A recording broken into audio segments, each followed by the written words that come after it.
Он знает, он очень много проехал по этим казахстанским. Вот это растение называется, знаешь как? Как? Мать и мачеха.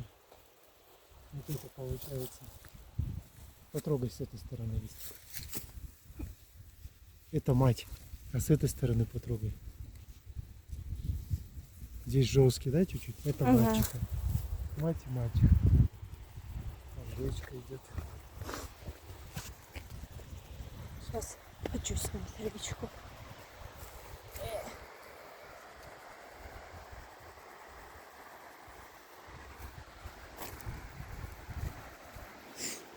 В России, конечно, лесов больше, потому что Россия более такая расположена в оводненной местности, много рек в России.